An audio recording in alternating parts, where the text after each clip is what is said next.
हरे कृष्णा। तो आप सभी भक्तों का हार्दिक स्वागत है आज के गौर कथा में। हम लोग आज चर्चा कर रहे हैं श्री चैतन्य चरितामृत आदि लीला फोर्थ चैप्टर, जिसका नाम है श्री चैतन्य महाप्रभु के रूप में भगवान कृष्ण का जो प्राकट्य हुआ उसके आंतरिक कारण क्या है। तो हम लोग कल इस पे चर्चा कर रहे थे कि भगवान कृष्ण अपने ही शुद्ध भक्त, विशेष रूप से ब्रज के भक्त, और उसमें भी जो सर्वश्रेष्ठ भक्त हैं माधुर्य रस में श्रीमती राधा रानी, उनके शुद्ध प्रेम को एक्सपीरियंस करना चाहते थे।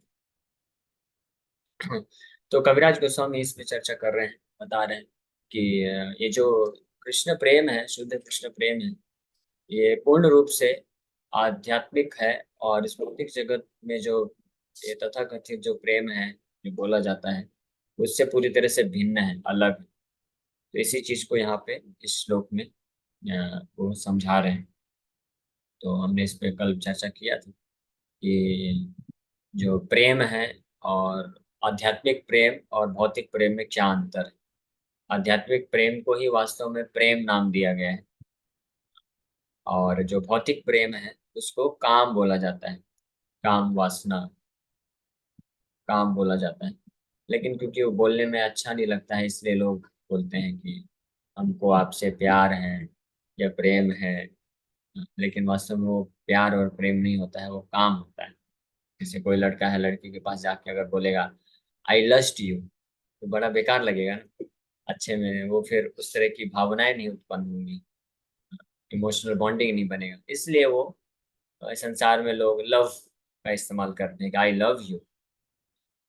लेकिन वास्तव में लव क्या है? लव का मतलब प्रेम होता है, और प्रेम केवल कृष्ण के प्रति होता है और आध्यात्मिक जगत में होता है। तो इसी को यहाँ पे कविराज गोस्वामी ये परिभाषा दे करके समझा रहे हैं कि प्रेम और काम में क्या अंतर है।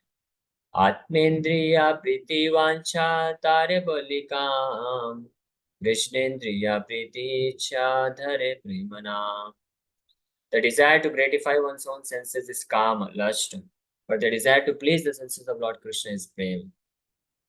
अपने खुद की इंद्रियों को संतुष्ट करने की जो इच्छाएं होती है उसको काम बोला जाता है। भगवान के लिए जो होता है, भगवान को सुख देने की जो इच्छा है या जो कार्यकलाप होते हैं, उनको प्रेम बोला जाता है। तो इस पे हमने कल थोड़ा सा चर्चा किया था कि काम यानी इस भौतिक जगत का जो तथाकथित प्रेम है या प्यार है, जो काम है, वो कितने प्रकार के होते हैं। तो आप में से कोई भक्त रिपीट कर सकते हो, बता सकते हैं कि ये जो काम है या इंद्र तृप्ति, काम मतलब आत्म इंद्रिय प्रीति वांछा, इंद्र तृप्ति कितने प्रकार की होती है, कौन कौन से प्रकार होते हैं, उसके कुछ उदाहरण दे करके। यस, कोई वक्त बता सकते हैं क्या? इसमें हम लोग थोड़ा विस्तार से चर्चा कर रहे हैं क्योंकि बहुत सब्जेक्ट, बहुत अच्छा महत्वपूर्ण सब्जेक्ट मैटर है। इसको कोई अगर समझ गया तो बड़ी आसानी से वो कृष्ण भक्ति को जान जाएगा, कृष्ण भक्ति है क्या। यस, कौन बताएगा? कोई नहीं बताएगा? कल मतलब कोई सुना नहीं क्या?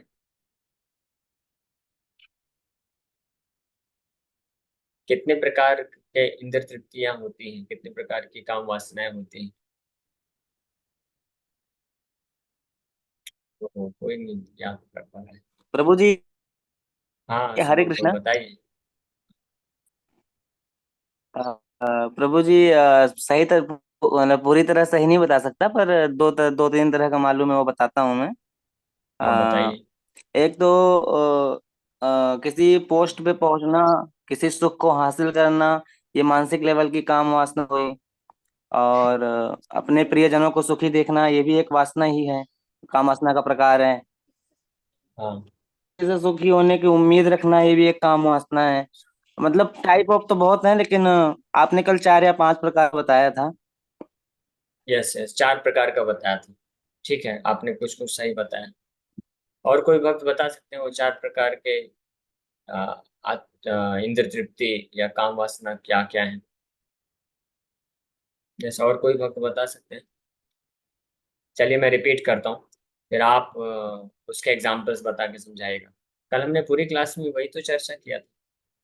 कोई ध्यान से लगता है सुनते नहीं क्या? ठीक है, अभी ध्यान से सुनिएगा सभी भक्तों। तो इंद्र तृप्ति, सेंस ग्रेटिफिकेशन, 4 प्रकार का होता है, उसी को काम वासना बोलते हैं। पहला होता है शारीरिक स्तर पे, ग्रॉस सेंस ग्रेटिफिकेशन, यानी स्थूल, यानी हमारे पास ये जो शरीर दिख रहा है आपको, इसमें जो इंद्रियां हैं, आंख, कान, नाक, जीवा, त्वचा, तो इनको संतुष्ट करने के लिए जो कार्य करते हैं वो शारीरिक या ग्रॉस सेंस ग्रेटिफिकेशन उसको बोलते हैं। भौतिक स्तर पे ये चारों ही भौतिक हैं, लेकिन ये जो है स्थूल शरीर, शारीरिक स्तर पे बोल सकते हैं। तो जो बहुत ही कम बुद्धिमान लोग होते हैं, या सरल भाषा में बोले तो जो जानवर जैसे पशु पक्षी होते हैं, जानवर होते हैं, तो वो प्रायः ये इसी प्रकार की इंद्र तृप्ति ही कर पाते हैं, क्योंकि उनका बुद्धि केवल इतना ही विकसित होता है कि वो केवल अपना देख पाते हैं कि मेरे को खाने के लिए कहाँ है, मेरे को रहने के लिए, मेरे को सुरक्षा प्रदान करने के लिए अपने ही शरीर के बारे में सोच पाते हैं। और कुछ थोड़ा सा ऊपर जाते हैं तो जो अपने पशु पक्षियों के समाज में भी जो माँ बाप बनते हैं अपने बच्चों के लिए कुछ करते हैं वो भी, तो वो थोड़ा सा ऊपर जा करके इस स्तर पे कार्य करते हैं। हाँ। तो जो केवल अपने ही शरीर के इंद्रिय भोग के लिए जीवन व्यतीत करते हैं, तो उनको पशु तुल्य बोला गया है। ये महाभारत में एक श्लोक भी है, आहार निद्रा भय मैथुनम च सामान्य में तत्पशु नराणाम, धर्मो हि तेषाम् अधिको विशेषा धर्मेण हीना पशुभिः समाना। कि आहार, निद्रा, भय और मैथुन, ये जो 4 क्रियाएं ही केवल कोई व्यक्ति करता है, इन 4 चीजों को ही अपने जीवन का उद्देश्य समझता है, अब पूरा अपना जो समय है, पूरा पैसा है, शक्ति है, ये 4 चीज करने के लिए व्यतीत करता है, तो महाभारत के अनुसार उसको बोला गया है द्विपाद पशु। उसको जानवर से ही कंपेयर किया गया है, यानी वो इंसान भी नहीं है। तो जो इंसान होता है वो एक स्टेप ऊपर जाता है, वो सोशलाइज होता है। एनिमल भी सोशलाइज होते हैं, उनका भी सामाजिक जीवन होता है, लेकिन वो उतना अच्छे स्तर का नहीं होता है। वो बस ज्यादा हुआ तो अपने जो है खुद के बच्चों तक सीमित रहता है। लेकिन इंसान ही है जो सोशल बनता है, इसलिए सोशल एनिमल भी बोला जाता है कई बार इंसान को। तो वो सोशलाइज होकर के, सामाजिक होकर के अपने ये जो इंद्रिय तृप्ति की भावना है, इसी काम वासना को और एक्सटेंड करता है, विस्तार इसका करता है, और इसको मानसिक स्तर पे, बौद्धिक स्तर पे और अहंकार के स्तर पे लेके जाता है। तो जो थोड़ा ज्यादा बुद्धिमान होते हैं, तो वो ये सोचते हैं, ये जानते हैं कि केवल अपने शरीर के अंदर तृप्ति करने से हम पूर्ण रूप से संतुष्ट या सुखी नहीं हो सकते हैं। जब तक हम अपने परिवार वालों को भी ना प्रदान करें इंद्र तृप्ति, तो उससे उनको एक इमोशनल सपोर्ट मिलता है। इमोशंस यानी भावनाओं के स्तर पे जाकर के जब कोई व्यक्ति होता है अपने परिवार वालों के लिए वो फैसिलिटी देता है, सुख सुविधाएं देता है, तो उसको एक अंदर से एक संतुष्टि महसूस होता है, संतुष्ट वो प्राप्त करता है, एक सुख को प्राप्त करता है। उसको मानसिक स्तर का सुख बोला जाता है, यानी उसका मन संतुष्ट होता है, यानी भावनाएं उसकी संतुष्ट हो पाती हैं। जब आपस में संबंध अच्छे रहते हैं, पति पत्नी का एक दूसरे से अच्छा व्यवहार रहता है, बच्चों का माँ बाप के साथ, और जो है भाई बहन का और भाइयों भाइयों का आपस में अच्छा रिश्ता रहता है, और जो फ्रेंड्स होते हैं, मित्र होते हैं, अच्छे से मित्रवत आचरण करते हैं, तो इससे एक फैमिली बनती है। और ये फैमिली पारिवारिक संबंध में रहते हुए जो सुख प्राप्त होता है, उसको मानसिक स्तर का इंद्रिय तृप्ति बोला जाता है। वो मेंटल सेंस ग्रेटिफिकेशन है, जो कि हायर है शारीरिक इंद्रिय तृप्ति से। और इस मन के भी ऊपर जो है बौद्धिक स्तर पे, बुद्धि के स्तर पे भी इंद्रिय तृप्ति होती है।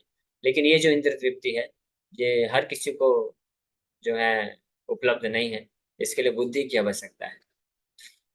जिनके पास जिनके पास ज्यादा बुद्धि होती है, तो वो लोग इस प्रकार के अंदर तृप्ति में फंस जाते हैं। जैसे साइंटिस्ट होते हैं, बड़े बड़े साइंटिस्ट होते हैं, रिसर्च करते हैं, या कोई बहुत बड़े बड़े जो पोएट होते हैं, लेखक होते हैं, वो अलग अलग प्रकार से प्रकृति का एनालिसिस कर करके शास्त्र लिखते हैं, या शास्त्र वो नहीं बोलेंगे, वो ग्रंथ लिखते हैं, है ना, और नॉवेल्स लिखते हैं, पोयम्स लिखते हैं। उसमें उनको एक अलग सुख की प्राप्ति होती है। दिव्य सुख तो नहीं, भौतिक सुख ही है, लेकिन एक अलग लेवल का सुख है ये, जो कि केवल शारीरिक इंद्र तृप्ति से ऊपर है, मानसिक इंद्र तृप्ति के भी ऊपर होता है। ये बौद्धिक इंद्र तृप्ति जो होती है, जिसमें व्यक्ति अपने घर परिवार को भी भूल जाता है। जैसे बड़े बड़े जो साइंटिस्ट होते हैं, रिसर्च में इतने पागल हो जाते हैं कि वो अपने शारीरिक इंद्र तृप्ति तो भूल ही जाते हैं, अपने परिवार वालों के लिए भी ज्यादा उनको उतना नहीं रहता है आकर्षण कि जाके पारिवारिक महोत्सव में भाग लें और कुछ आपस में जो है अच्छे से संबंध रह करके कुछ पारिवारिक सुख का आस्वादन कर सके, तो इससे भी ऊपर उठ जाते हैं, क्योंकि उनको बुद्धि के लेवल लेवल पे, बुद्धि के स्तर पे और अच्छा क्वालिटी का सुख प्राप्त होता है, प्रकृति का विश्लेषण करके, साइंस पे ज्यादा से ज्यादा गहराई में जा करके समझ के। तो इसको बौद्धिक स्तर का सुख बोलते हैं। ये भी भौतिक होता है, क्योंकि बुद्धि भी भौतिक है, ये शरीर भी भौतिक है, मन भी भौतिक है, बुद्धि भी भौतिक है। तो इन तीनों प्रकार के स्तर पे जो सुख प्राप्त करते हैं वो भी जो है भौतिक सुख ही होता है। और फिर चौथे स्तर का जो सुख होता है वो अहंकार के स्तर पे सुख होता है, जिसको एगोइस्टिक सेंस ग्रेटिफिकेशन बोलते हैं, या मिथ्या अहंकार का इंद्र तृप्ति बोलते हैं। और उस स्तर पे व्यक्ति अपना पहचान करता है। हाँ, वो देश भारतवर्ष से पहचान करता है, या किसी समाज से अपनी पहचान करता है, या मानवता से पहचान करता है। तो इस प्रकार से वो अपने देश के लिए, समाज के लिए, मानवता के लिए, उस समाज के कल्याणकारी कार्य में लगता है। और इस प्रकार से उसको, उसके अहंकार को एक संतुष्टि प्राप्त होती है। उसको अहंकार के स्तर का इंद्र तृप्ति बोला जाता है। तो ये चारों स्तर के जो भौतिक सुख हैं, इनको काम वासना ही बोला जाता है। और ये पूर्ण रूप से जो है कृष्ण प्रेम से अलग है। जो अहंकार के स्तर पे आप देखिए कि जैसे जो स्वतंत्रता संग्रामी हुए, तो वो लोग कैसे हंसते खेलते खेलते जाके फांसी में लटक गए। ये ऐसा क्यों कर रहे, जैसे भगत सिंह हुए और अन्य जो बहुत शूरवीर हुए, तो वो लोग जाके फांसी लटक गए हंसते हंसते। ऐसा क्यों? उनको तो मृत्यु दिया जा रहा है, फिर भी इतना उनको सुख क्यों मिल रहा है? क्योंकि एक अहंकार को सेटिस्फेक्शन मिल रहा है। अहंकार मतलब अपने आप को आइडेंटिफाई किए कि मैं भारतवासी हूँ, मैं भारत माता के लिए कर रहा हूँ। तो भारत वर्ष के लिए, भारत की रक्षा के लिए हमने अपना जीवन दिया है। तो इस प्रकार से उस अहंकार के स्तर पे जो सुख मिलता है, उसमें वो लोग हंसते हंसते जो है अपने आप को फांसी पे भी चढ़ जाते हैं। हाँ? तो ये जो सुख होता है ये और ऊपर होता है और अच्छी क्वालिटी का होता है, इसकी गुणवत्ता ज्यादा अच्छी होती है ना? तो इस प्रकार से जो बौद्धिक और अहंकार और मानसिक स्तर के जो सुख प्राप्त करते हैं वो वास्तव में मनुष्य कहलाते हैं। और जो केवल शारीरिक स्तर पे ही लगे रहते हैं, अपने ही बारे में सोचते हैं, अपने शरीर के बारे में ही सोचते हैं। अपने बारे में तो सभी सोचते हैं, चारों स्तर पे जो भौतिक सुख है वो अपने बारे में ही सोच रहे हैं। अलग अलग प्रकार से वो सुख प्राप्त करने की कोशिश कर रहे हैं, लेकिन जो शरीर के स्तर पे रह कर ही सुख प्राप्त करते हैं, उनकी चेतना को पशु की चेतना से कंपेयर किया गया है कि बुद्धि अभी विकसित नहीं।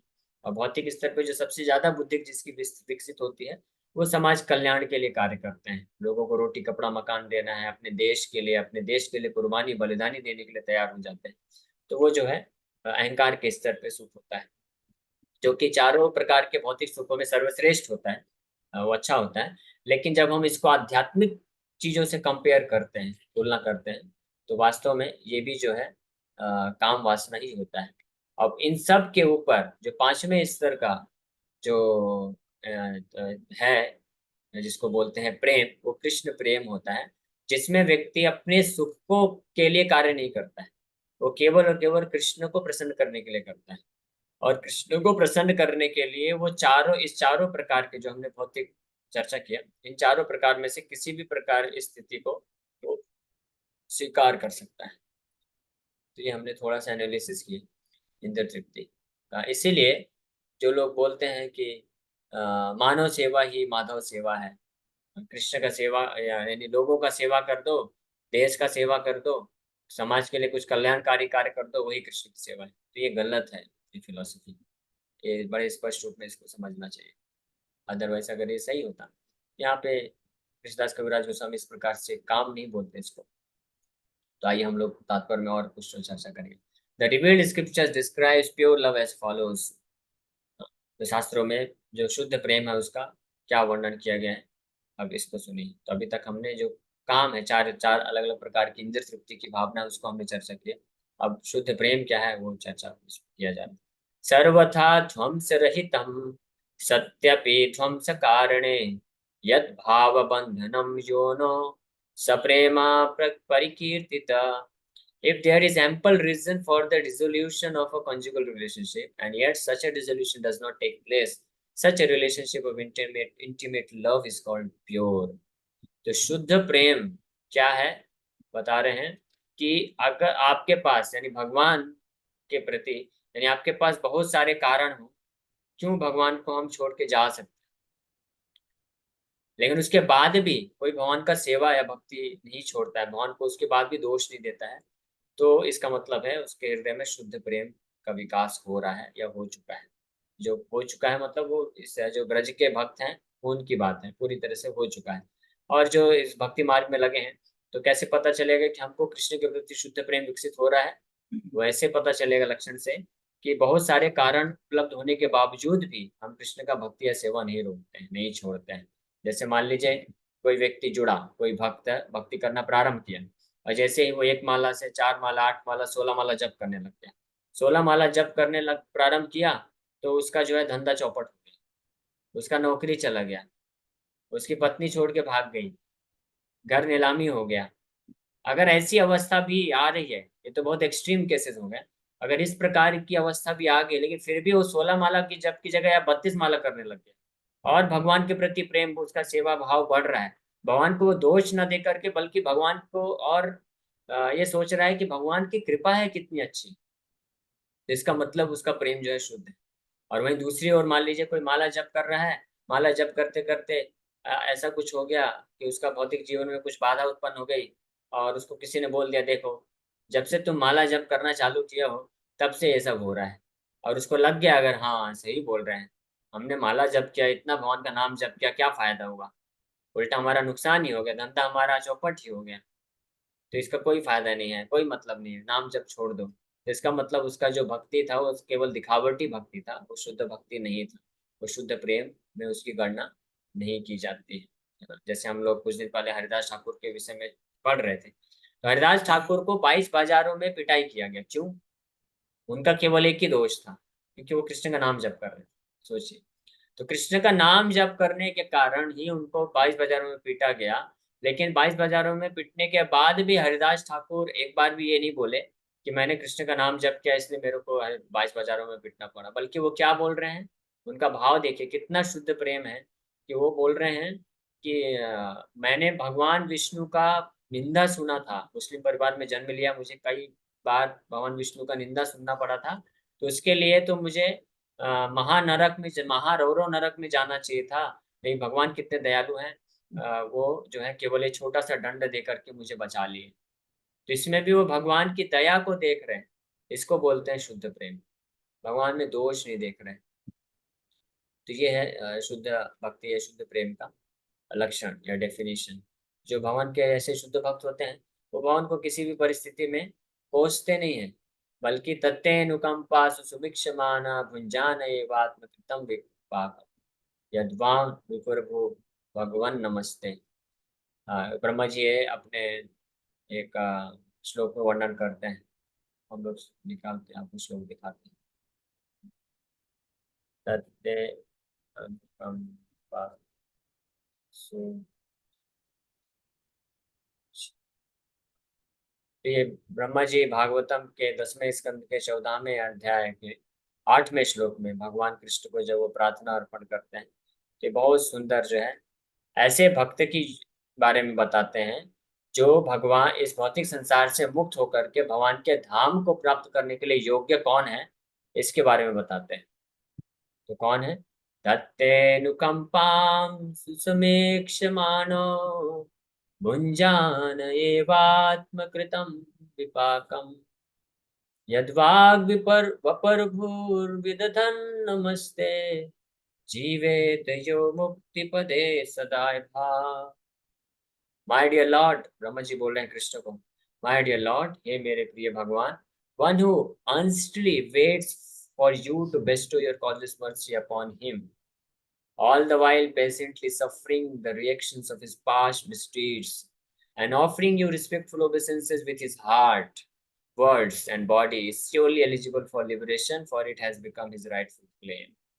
यहाँ पे ब्रह्मा जी बोल रहे हैं कि हे भगवान, जो भी व्यक्ति इस संसार में हर प्रकार के दुखों को ये सोच करके सहन कर लेता है, स्वीकार कर लेता है कि ये मेरे ही पूर्व जन्मों के कृतम विपाकम, हाँ, भुंजान, भुंजान मतलब उसको भोग कर लेता है, स्वीकार कर लेता है अपने सारे दुखों को, आत्मकृतम विपाकम, अपने खुद के द्वारा किए गए विपाक, विपाक मतलब अपने खुद के द्वारा किए गए जो पुण्य और पाप कर्म है, उसके कारण मुझे यहाँ कुछ कुछ दुख मिल रहा है, ये समझ के स्वीकार कर लेते हैं।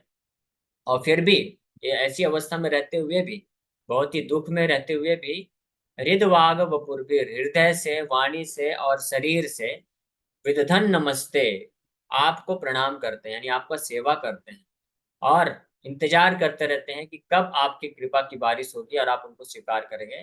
तो मुझे ऐसा लगता है कि ऐसे लोगों के लिए मुक्ति पदे सदाए भाग, उनका जो आपका चरण कमल, मुक्ति पद मतलब भगवान के चरण कमल को मुक्ति पद बोला जाता है। भगवान के चरण कमलों का एक नाम है मुक्ति पद। मुक्ति पद मतलब ऐसे पद जहाँ पे मुक्ति प्राप्त हो जाती है। तो मुक्ति पद भगवान के चरण कमल या भगवान का धाम। तो ऐसा जो भक्त होता है, तो वो आपके चरण कमलों को प्राप्त करने का उसका जन्म सिद्ध अधिकार हो जाता है। दाएं भाग का मतलब होता है राइटफुल हियर, मतलब जैसे एक पुत्र होता है, पिता की संपत्ति का उसका अधिकार जिस प्रकार से हो जाता है, उसको कुछ अलग से कुछ नहीं करना है, बस वो जीवित रहेगा तो अपने आप ही पिता की संपत्ति उसको जो है वंश में होने कारण मिलने वाली है।